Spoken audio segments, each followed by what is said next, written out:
Dear student, welcome to you in my YouTube channel KV physics 11। आज हम इस video में बात करेंगे इक्विलिब्रियम ऑफ रिजिड बॉडीज और समझेंगे कि किस तरह से कोई रिजिड बॉडी बैलेंस कंडीशन में या कहे इक्विलिब्रियम में हो सकती है। उसकी कंडीशन क्या है, उसको कैसे जानते हैं, कैसे पता करते हैं कि बॉडी इक्विलिब्रियम में है या नहीं है। इन सभी बातों को समझने के लिए वीडियो को शुरू से लास्ट तक आपको देखना है और पूरा वीडियो जब आप देख लेंगे तो निश्चित रूप से पूरा कॉन्सेप्ट समझ में आ जाएगा। तो रिजिड बॉडीज के इक्विलिब्रियम की बात करते हैं। जैसा कि हम जानते हैं कि कोई बॉडी ट्रांसलेशनल मोशन में हो सकती है या फिर वो रोटेशनल मोशन में होती है। तो इक्विलिब्रियम के लिए क्या है कि ये rigid body is said to be in mechanical equilibrium if it possesses translational as well as rotational equilibrium. यानी बॉडी को कंप्लीट इक्विलिब्रियम में होने के लिए जरूरी है कि वो ट्रांसलेशनल इक्विलिब्रियम में भी हो और रोटेशनल इक्विलिब्रियम में हो, है ना। तो ट्रांसलेशनल इक्विलिब्रियम के लिए क्या होता है कि फोर्स, एक्सटर्नल फोर्स जो है बॉडी पर लग रहा होता है, तब वो ट्रांसलेशनल मोशन में होती है। और रोटेशनल मोशन के लिए बॉडी पर टॉर्क लगाना पड़ता है, ट्विस्टिंग फोर्स लगाना पड़ता है। तो आइए समझते हैं कि कंडीशन क्या है। जब हमने समझ लिया कि बॉडी को इक्विलिब्रियम में होने के लिए दो बातें होनी चाहिए, मतलब वो उसको ट्रांसलेशनल इक्विलिब्रियम में भी होना चाहिए और रोटेशनल इक्विलिब्रियम में भी होना चाहिए। तो पहली कंडीशन के अकॉर्डिंग ट्रांसलेशनल इक्विलिब्रियम में बॉडी तब कही जाएगी कि या तो वो रेस्ट में हो या फिर वो यूनिफॉर्म मोशन में along द स्ट्रेट लाइन चल रही हो। तो क्या है, ये rigid body is said to be in translational equilibrium if it remains at rest और uniform motion along a straight line. जैसा कि हम न्यूटन्स के लॉ से जानते हैं कि कोई भी बॉडी रेस्ट में है तो वो रेस्ट में रह सकती है, या यूनिफॉर्म मोशन में है तो वो उसी डायरेक्शन में एक कांस्टेंट वेलोसिटी से चल सकती है। कब? जब उस बॉडी पर एक्सटर्नल फोर्स न लग रहा हो, मतलब उस पर कोई भी एक्सटर्नल फोर्स एक्ट न कर रहा हो, या कहें कि उस पर लगने वाले एक्सटर्नल फोर्सेस का वेक्टर सम जीरो हो। भाई या तो फोर्स लग ही ना रहा हो या फोर्स जो लग रहे हैं तो उन सभी फोर्सेस का वेक्टर सम जीरो होगा, तभी वो बॉडी रेस्ट में होगी तो रेस्ट में रहेगी, और यूनिफॉर्म मोशन कर रही होगी तो uniform motion along the straight line करती रहेगी। तो यही बात यहां पर बताई जा रही है। By Newton's law of motion we know that this is possible if vector sum of all the external forces acting on the body must be zero। तो जो कंडीशन ट्रांसलेशनल इक्विलिब्रियम की है कि बॉडी रेस्ट में है तो rest में रहे, यूनिफॉर्म मोशन में है तो यूनिफॉर्म मोशन में बनी रहे, इसके लिए जरूरी है कि उस पर लगने वाले एक्सटर्नल फोर्सेस का वेक्टर सम जीरो होना चाहिए। यानी एक्स एक्सिस के अलॉन्ग जो फोर्सेज लग रहे हैं उनका सबका सम जीरो हो, वाई एक्सिस के अलॉन्ग जो फोर्स लग रहे हैं उनका सम जीरो हो, और सिमिलरली जेड एक्सिस के अलॉन्ग जो फोर्सेज लग रहे हो उनका भी सम जीरो होना चाहिए। आइए और बात आगे समझते हैं कि न्यूटन्स के सेकेंड लॉ से हमें मालूम है कि F equal to mass into acceleration होता है। जब हमने कहा कि एक्सटर्नल फोर्स नहीं लग रहा है या कहें लगने वाले एक्सटर्नल फोर्स की वैल्यू जीरो है, तो क्या कंक्लूजन निकलेगा? देखिएगा कि F इक्वल टू ma हो गया, और ट्रांसलेशनल इक्विलिब्रियम की कंडीशन है कि एक्सटर्नल फोर्स जो है उनका सम जीरो होना चाहिए। तो हमने जब zero is equal to mass into acceleration किया तो मास तो जीरो हो नहीं सकता बॉडी का। इसका मतलब हुआ कि उस बॉडी में एक्सेलरेशन जो है जीरो होना चाहिए। उस बॉडी के अंदर जो ट्रांसलेशनल एक्सेलरेशन है या कहें लीनियर एक्सेलरेशन है उसकी वैल्यू जीरो होनी चाहिए। और एक्सेलरेशन को हम क्या कहते हैं? Rate of change of velocity. इसका मतलब rate of change of velocity dv by dt is equal to zero होना चाहिए। यानी first derivative of velocity is zero, it means velocity should be constant. तो dv by dt is equal to 0 है, इसका मतलब हुआ कि v को होना चाहिए कांस्टेंट, मतलब या तो वो जीरो हो, वेलोसिटी जीरो हो यानी बॉडी रेस्ट में हो, या फिर एक पर्टिकुलर वेलोसिटी से, कांस्टेंट वेलोसिटी से स्ट्रेट लाइन में बॉडी मूव कर रही हो। It means for translational equilibrium of a body, the body will be either at rest or it will move with uniform velocity along a straight line. If the body is at rest, कोई body rest में है, तो इस equilibrium को, body की इस equilibrium को हम क्या कहेंगे? Static equilibrium. और बॉडी यदि यूनिफॉर्म मोशन में है तो हम कहेंगे कि बॉडी डायनेमिक इक्विलिब्रियम में है। तो स्टैटिक इक्विलिब्रियम तब होगी जब बॉडी रेस्ट में है, और जब बॉडी जो है यूनिफॉर्मली मूव कर रही होगी तो हम कहेंगे कि बॉडी डायनेमिक इक्विलिब्रियम में है। और हम एक तरह से बॉडी को जान सकते हैं कि ये इक्विलिब्रियम में है या नहीं है, वो है एनर्जी के बेसिस पे। यानी किसी बॉडी की इक्विलिब्रियम में तब होगी जब उसकी पोटेंशियल एनर्जी कांस्टेंट हो, क्योंकि हमें मालूम है कि फोर्स के टर्म में हम रिलेट कर सकते हैं पोटेंशियल एनर्जी को, यानी फोर्स इज इक्वल टू होता है minus d you by D r, यानी rate of change of potential energy with respect to position. तो यहां पर बताया गया है we know that force F is equal to minus d you by D r. U क्या है? Potential energy है। D you by D r क्या है? Rate of change of potential energy with respect to position. In translational equilibrium बताया गया है कि external force का सम जीरो होना चाहिए। तो F को जब हमने जीरो ले लिया तो आया D you by D R is equal to zero. First derivative of the potential energy with respect to position is equal to zero. It means U जो पोटेंशियल एनर्जी है उसको कांस्टेंट होना चाहिए। यानी कोई भी बॉडी ट्रांसलेशनल इक्विलिब्रियम में तब होगी जब उसकी पोटेंशियल एनर्जी कांस्टेंट हो। कांस्टेंट का मतलब यह हुआ कि बॉडी की पोटेंशियल एनर्जी या तो मिनिमम हो, ठीक है, या फिर मैक्सिमम हो, यानी कांस्टेंट हो, मिनिमम या फिर मैक्सिमम। तो इस तरह से एक तो हम फोर्स के बेसिस पे पता कर लेंगे, यानी एक्सटर्नल फोर्सेस लगने वाले एक्सटर्नल फोर्स का सम जीरो आ रहा है, तो फिर जो है बॉडी ट्रांसलेशनल इक्विलिब्रियम में होगी। या फिर हम एनर्जी के बेस पे पता करेंगे कि बॉडी की एनर्जी कांस्टेंट है, मिनिमम या मैक्सिमम है, तो भी बॉडी जो है ट्रांसलेशनल इक्विलिब्रियम में होगी। तो ये दो तरीके हैं ये पता करने कि बॉडी ट्रांसलेशनल इक्विलिब्रियम में है या नहीं है। एक तो वेक्टर सम ऑफ फोर्सेज, और क्या, कौन से? External forces.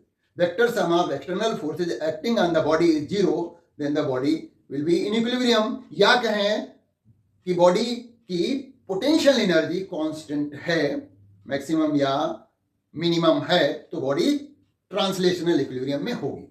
अब हम बात करेंगे कि ये ट्रांसलेशनल इक्विलिब्रियम कितने तरह की हो सकती है ना? और वो भी स्टैटिक ट्रांसलेशनल इक्विलिब्रियम, डायनेमिक नहीं, static. Types of translational static equilibrium of a body. There are 3 types of static translational equilibrium. तो पहली है कि स्टेबल इक्विलिब्रियम, बॉडी रेस्ट में है।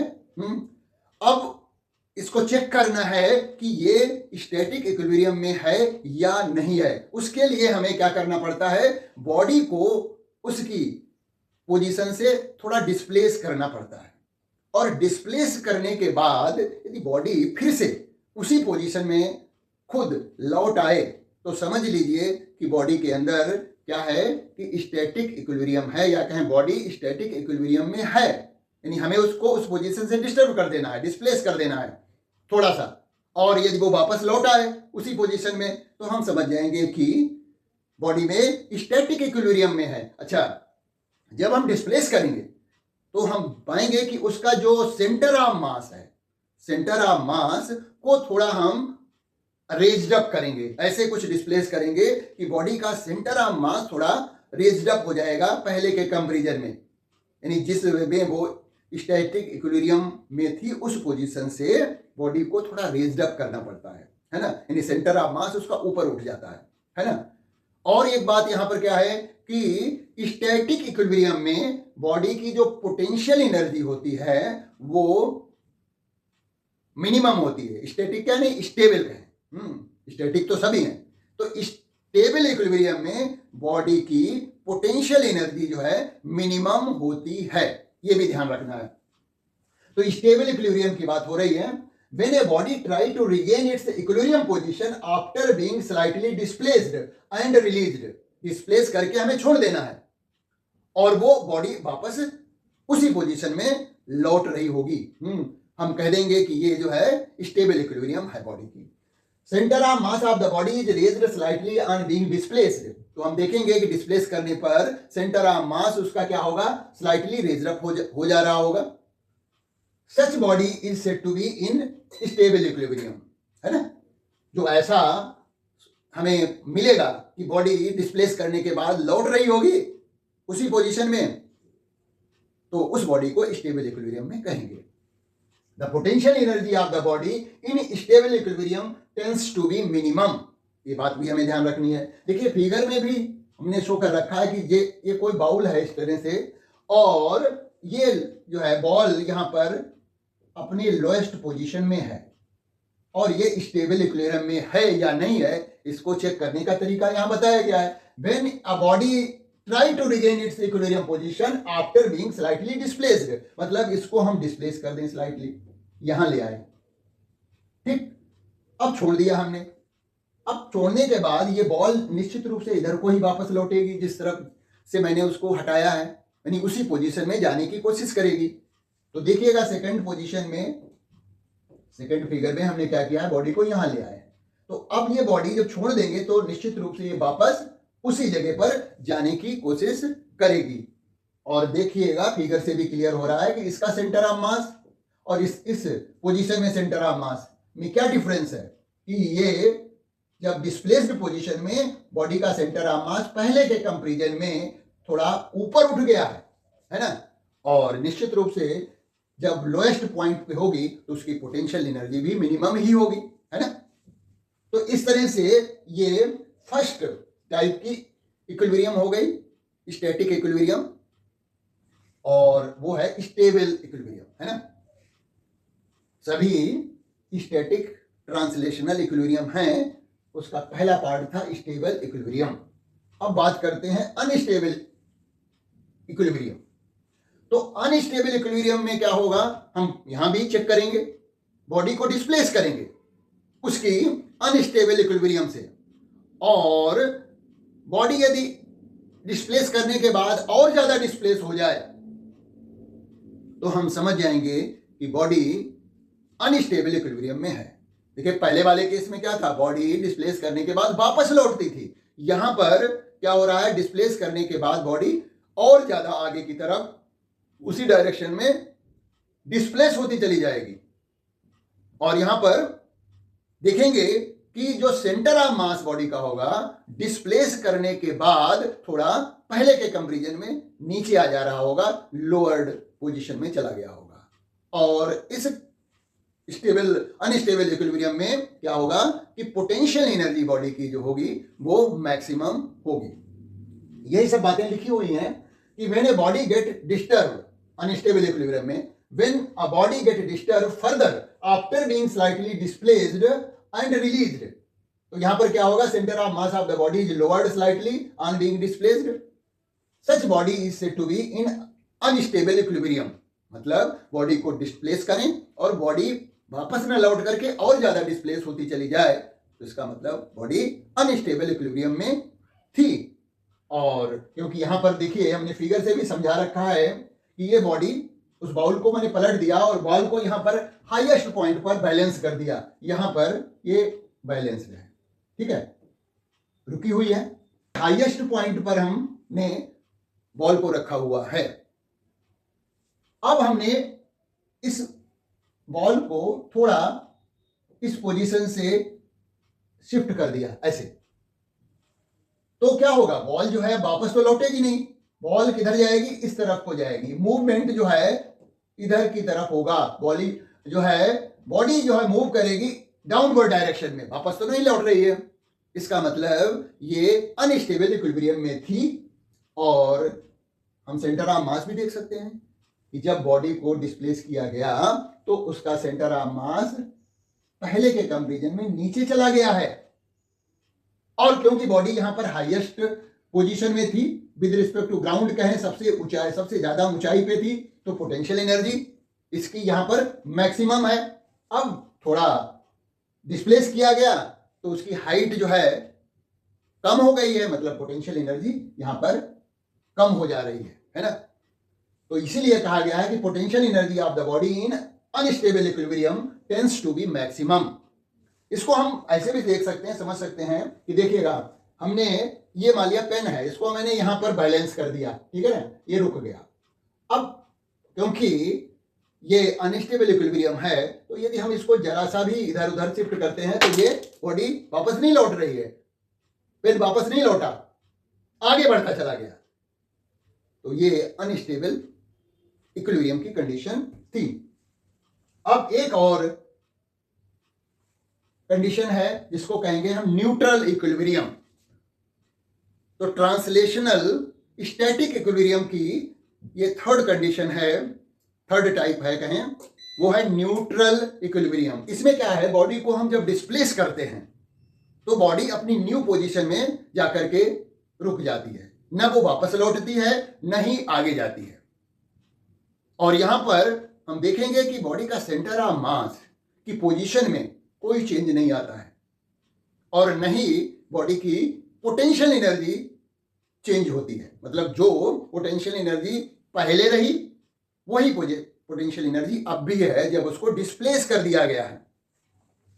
तो when a body can stay in equilibrium position even after being displaced slightly and released, तब हम क्या कहेंगे कि बॉडी न्यूट्रल इक्विलिब्रियम में है। Center of mass of the body remain at same height and being displaced, such body is said to be in neutral equilibrium. The potential energy of the body in neutral equilibrium remains constant. यहां पर कोई change नहीं आया potential energy में। देखिएगा, समझिएगा, ये ball है, बॉल एक हॉरिजॉन्टल सरफेस पे है। पोजीशन, पहली पोजीशन को हमने ए लिख दें, ये मान लिया इसकी पोजीशन ए है ना, और ये बी पोजीशन है। अब हमने बी पोजीशन में बॉल को ले गए। अब क्योंकि हॉरिजॉन्टल सरफेस है तो अब ये न तो वापस लौट रही है और न ही आगे जा रही है, उसी पोजीशन में रुक करके रह गई। और सेंटर ऑफ मास को देखें तो सेंटर ऑफ मास जिस हाइट पे पहले था उसी हाइट पे अब भी है। पोटेंशियल एनर्जी, क्योंकि हाइट में चेंज कोई आया नहीं है, तो पोटेंशियल एनर्जी बॉल की जो ए में है वही बी में है। तो इस तरह से हम पहचान लेंगे कि बॉडी न्यूट्रल इक्विलिब्रियम में है। अब हम बात करेंगे जो दूसरी कंडीशन है इक्विलिब्रियम की, वो है रोटेशनल इक्विलिब्रियम। अब हम बॉडी को चेक करेंगे कि बॉडी रोटेशनल इक्विलिब्रियम में कब होगी। तो हमने बताया कि रोटेशनल कब होता है, जब बॉडी पर, यानी बॉडी रोटेट कब करती है, जब बॉडी पे टॉर्क लगाया जाता है। तो इसका मतलब बॉडी को रोटेशनल इक्विलिब्रियम में होने के लिए उस पर लगने वाले टॉर्क्स का वेक्टर सम जीरो हो। और टॉर्क कौन से, एक्सटर्नल, जैसे कि फोर्स की बात थी एक्सटर्नल की, सिमिलरली यहां पर बॉडी पर लगने वाले एक्सटर्नल टॉर्क का वेक्टर सम जीरो है, तो बॉडी रोटेशनल इक्विलिब्रियम में होगी।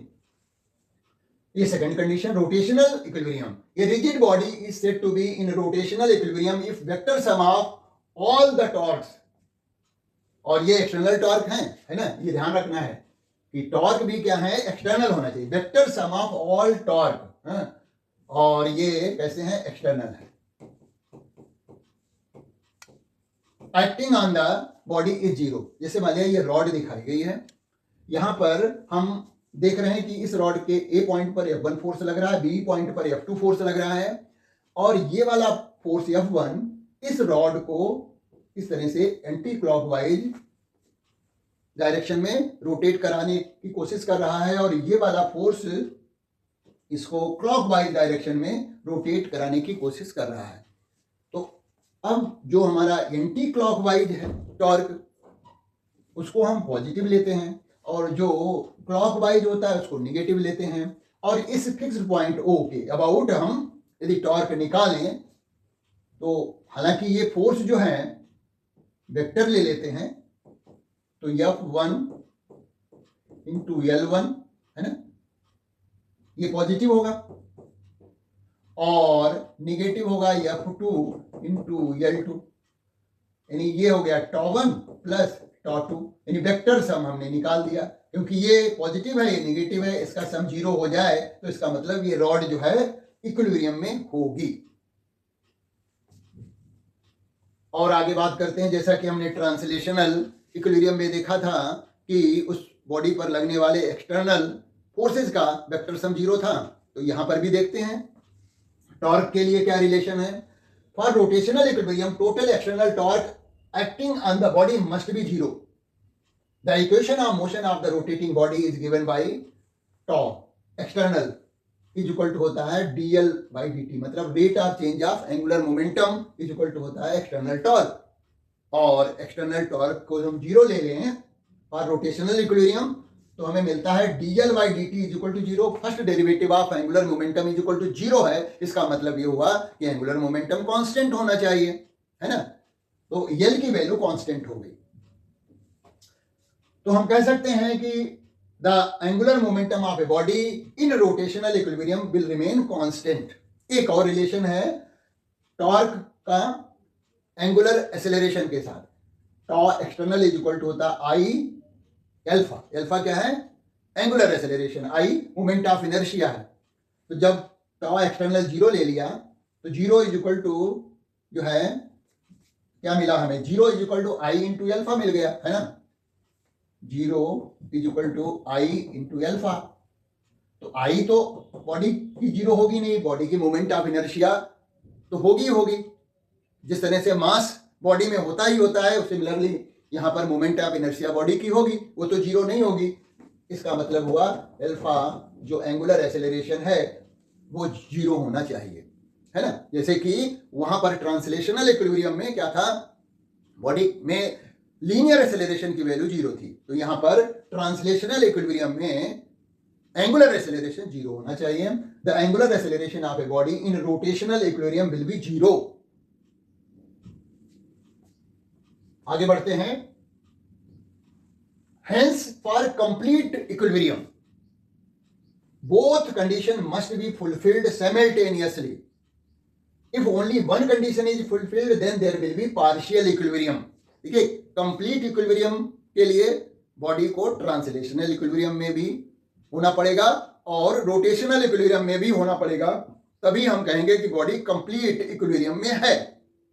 तो उसके लिए बॉडी पर लगने वाले फोर्सेज का वेक्टर सम 0 होना चाहिए और बॉडी पर लगने वाले टॉर्क्स का भी वेक्टर सम 0 होना चाहिए। यानी टॉर्क, एक्सटर्नल फोर्सेज और एक्सटर्नल टॉर्क दोनों का सम 0 है तो बॉडी कंप्लीट इक्विलिब्रियम में होती है, नहीं तो फिर पार्शियल इक्विलिब्रियम में होगी। जैसे कि हमने यहां पर दिखाया गया है इन फिगर, ये कोई रॉड है ए बी, इस पर 2 फोर्सेज लग रहे हैं एफ और एफ, है ना, ए और बी पॉइंट पर। फोर्स जो फोर्सेज लग रहे हैं दोनों का मैग्नीट्यूड सेम है, डायरेक्शन भी सेम है। देखिए यह फोर्स लग रहा है और ये इसका मैग्नीट्यूड दूसरे वाले एफ के इक्वल ही होगा, है ना। डायरेक्शन डाउनवर्ड है, सेम है, तो इसका मतलब नेट फोर्स कितना हुआ, नेट एक्सटर्नल फोर्स जो हो जाएगा 2F के इक्वल हो जाएगा, है ना। नेट फोर्स जब 2F हो गया, सेम डायरेक्शन में हो गया और कोई फोर्स लगता हुआ नहीं बताया गया है, ठीक है, तो इसका मतलब 2F तो 0 नहीं है। इसका मतलब ये हुआ कि बॉडी जो है यानी ये भी रॉड ट्रांसलेशनल इक्विलिब्रियम में तो है नहीं, है ना। अब रोटेशनल इक्विलिब्रियम में देख लेते हैं। तो रोटेशनल इक्विलिब्रियम में ये हो सकती है ना, कैसे, क्योंकि इस फोर्स का ये मिड पॉइंट पे हमने एक जो है वो लगा रखा है और O से A तक की डिस्टेंस x है, O से B तक की भी डिस्टेंस x है। तो इस फोर्स का हम टॉर्क निकालें, है ना। तो इस फोर्स का टॉर्क जो कि ये एंटी क्लॉकवाइज है, F इंटू एक्स हो गया, और ये वाला क्लॉकवाइज है तो माइनस F इंटू एक्स हो गया, ये हो गया 0। यानी इस रॉड पर लगने वाले टॉर्क्स का सम जो है वो 0 हो गया है, क्योंकि ये एंटी क्लॉकवाइज है, क्लॉकवाइज है। As per the sign convention जो है नेट टॉर्क की वैल्यू 0 आ रही है। इसका मतलब ये रॉड ट्रांसलेशनल इक्विलिब्रियम में तो है लेकिन रोटेशनल इक्विलिब्रियम में नहीं है। इसका मतलब ये पार्शियल इक्विलिब्रियम हुआ। इसी तरह से हम इसका दूसरी कंडीशन ले लें जिसमें कि हम एक फोर्स की डायरेक्शन को चेंज कर दें, है ना। एक फोर्स की डायरेक्शन, बी पर लगने वाले फोर्स की डायरेक्शन हमने चेंज कर दी, जिससे क्या हुआ कि बॉडी पर नेट फोर्स तो 0 हो गया, क्योंकि इधर भी एफ लग रहा उधर भी एफ लग रहा, तो एक को पॉजिटिव लेना पड़ेगा दूसरे को निगेटिव लेना पड़ेगा, क्योंकि डायरेक्शन अपोजिट है ए और बी पर लगने वाले फोर्सेज की। तो नेट फोर्स 0 हो गया है ना। तो इसका मतलब ये रॉड ट्रांसलेशनल इक्विलिब्रियम में तो है, hence the rod is in translational equilibrium but not in rotational equilibrium since torque about the fixed point O is not 0। कैसे? देखिए, इस फोर्स का टॉर्क निकालें एंटी क्लॉकवाइज, इस फोर्स का टॉर्क भी एंटी क्लॉकवाइज, जैसा कि रोटेशन दिखाया गया एज पर द फिगर। तो ये क्या होगा, ये पॉजिटिव होगा एफ इंटू एक्स, है ना, और वो भी पॉजिटिव होगा एफ इंटू एक्स। तो ये तो 0 नहीं है, यानी नेट टॉर्क, इस रॉड पर लगने वाले नेट टॉर्क की वैल्यू 0 नहीं है। इसका मतलब ये रॉड ट्रांसलेशनल इक्विलिब्रियम में तो है, रोटेशनल इक्विलिब्रियम में नहीं है। कहने का मतलब ये हुआ कि यदि आपको कंप्लीट इक्विलिब्रियम चाहिए तो हमें देखना पड़ेगा कि बॉडी पर लगने वाले एक्सटर्नल फोर्सेस और एक्सटर्नल टॉर्क्स का सम 0 होना चाहिए। सारे फोर्सेस जो लग रहे हैं उनका वेक्टर सम 0, जितने टॉर्क्स लग रहे हैं उनका वेक्टर सम 0 आ जाए, तभी हम कहेंगे कि बॉडी जो है कंप्लीट इक्विलिब्रियम में है। अब हम बात करते हैं प्रिंसिपल ऑफ मूवमेंट की। मूवमेंट ऑफ फोर्स को टॉर्क ही कहा जाता है एक तरह से, है ना। तो इसका प्रिंसिपल देख लेते हैं, इसके बेसिस पे भी हम कई बार जो है बॉडी को देखते हैं कि इक्विलिब्रियम में बॉडी है या नहीं है। तो according to this principle, a body will be in rotational equilibrium if algebraic sum of the moment of all forces acting on the body about a fixed point is 0। यानी किसी fix point के about उस body पर लगने वाले moment of forces का algebraic सम, यहां पर एल्जेब्रिक सम इसलिए कहा जा रहा है कि हम पहले देखेंगे साइन उनका, यानी जो फोर्सेज लग रहे हैं देखा जाए तो वो टॉर्क ही है, और यदि एंटी क्लॉकवाइज मोमेंट है तो हम उसको पॉजिटिव लेंगे, और क्लॉकवाइज मूवमेंट होगा फोर्स का उसको निगेटिव लेंगे। तो इस तरह से पॉजिटिव निगेटिव डिसाइड करने के बाद उनका हम एल्जेब्रिक सम निकालेंगे, इसलिए यहां पर एल्जेब्रिक सम कह दिया गया है। तो according to this principle a body will be in rotational equilibrium if algebraic sum of movement of all forces acting on the body about a fixed point is 0 as per the sign convention. इसलिए कहा जा रहा है as per the sign convention we take anti-clockwise movement positive and clockwise movement as a negative। या हम यहाँ कहें कि according to this principle a body will be in rotational equilibrium if the sum of, यहाँ तक तो वही रखिए, है ना, यहाँ तक यही स्टेटमेंट रहेगा। according to this principle a body will be in rotational equilibrium if the sum of the clockwise movement about a fixed point is equal to the sum of the anti-clockwise movement about that point, यानी about that fixed point, है ना। या तो ये वाला statement लिख दीजिए कि according to this principle a body will be in rotational equilibrium if the sum of clockwise movement about a fixed point is equal to sum of anti-clockwise movement about the fixed point। आगे बढ़ते हैं, देखते हैं कि क्या कैसे निकालते हैं। We consider an ideal lever consist of a light rod AB। AB एक लाइट रॉड है, अब negligible mass pivoted at point O point पर पॉबिटेड की गई है। इससे पहले वाली फिगर में फिगर तो ऐसी बनी हुई थी लेकिन पॉबिटेड वाली बात नहीं कही गई थी, है ना। This point is known as fulcrum of the lever. ये रॉड एक तरह से लीवर का काम कर रही है। लीवर के बारे में निश्चित रूप से पढ़ा होगा सिंपल मशीन्स में। तो ये जो है O है fulcrum of this lever. Two forces F1 and F2, F1 और F2 parallel to each other, and perpendicular to the lever rod A B as shown in figure, यानी F1 और F2 जो है आपस में पैरेलल हैं और ए बी रॉड के परपेंडिकुलर हैं। तो क्योंकि ये यहां पर ये रॉड रेस्ट में है, फलक्रम है, तो यहां पर एक रिएक्शन फोर्स अपवर्ड लगेगा जिसको कि R से शो किया गया है। Let R be the reaction of the support at fulcrum. For translational equilibrium, इस रॉड की ट्रांसलेशनल इक्विलिब्रियम के लिए क्या होना चाहिए, इस पर लगने वाले नेट एक्सटर्नल फोर्सेज का सम, या कहेंगे वेक्टर सम, 0 होना चाहिए, है ना। तो ये फोर्स अपवर्ड लग रहा है, इसको पॉजिटिव ले लेते हैं, और ये दो फोर्सेज F1 और F2 डाउनवर्ड है, इनको निगेटिव ले लेते हैं। तो इस तरह से R minus F1 minus F2 is equal to 0 यदि है तो हम कहेंगे कि ये ट्रांसलेशनल इक्विलिब्रियम में रॉड है। तो R is equal to F1 plus F2 होना चाहिए फॉर ट्रांसलेशनल इक्विलिब्रियम। अब रोटेशनल इक्विलिब्रियम देखनी है तो हमें मोमेंट निकालना पड़ेगा as per the principle of moment. For rotational equilibrium algebraic sum of moment of forces about the point O must be 0, यानी पॉइंट O के अबाउट मोमेंट्स का एल्जेब्रिक सम निकालें। एल्जेब्रिक सम का मतलब है पहले से ही साइन हम डिसाइड कर लें कि एंटी क्लॉकवाइज मोमेंट को पॉजिटिव लें और क्लॉकवाइज को निगेटिव लें, उनका वेक्टर सम निकालें। 0 आता है तो ये रोटेशनल इक्विलिब्रियम भी होगी। तो F1 इंटू D1, ये फोर्स F1 का O के अबाउट हमने मोमेंट निकाला, टॉर्क भी इसी तरह से निकालते हैं।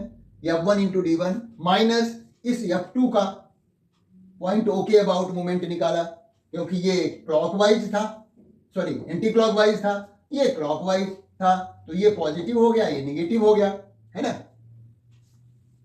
तो F2 into D2 is equal to 0, F1 into D1 minus F2 into D2 is equal to 0 होता है। तो इसका मतलब ये रॉड रोटेशनल इक्विलिब्रियम में भी है।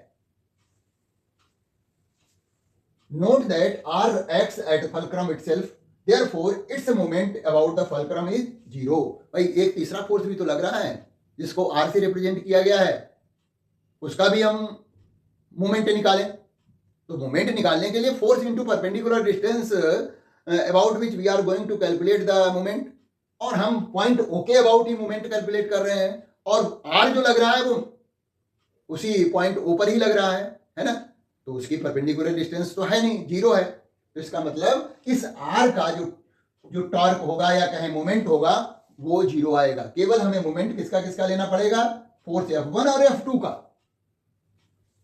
तो F1 into D1 is equal to F2 into D2 है। तो हम कहेंगे कि ये रॉड रोटेशनल इक्विलिब्रियम में है, ठीक है ना। अच्छा, ये क्या है कि F1 इंटू D1, F1 को जनरली यदि हम इसको लीवर माने, ए भी एक रॉड लीवर की तरह बिहेव कर रही है, और ये O पॉइंट उसका फलक्रम है ना। तो इस F1 को कहेंगे लोड, जो हमने इसको इस रॉड की हेल्प से लिफ्ट किया है, लोड। और L1 क्या होगी, लोड आर्म होगी, लोड आर्म। और इधर क्या है, एफर्ट लगाया हमने। तो F2 क्या है, एफर्ट है। और L2 क्या है, एफर्ट आर्म है। L2 यहां से यहां तक ये है एफर्ट आर्म,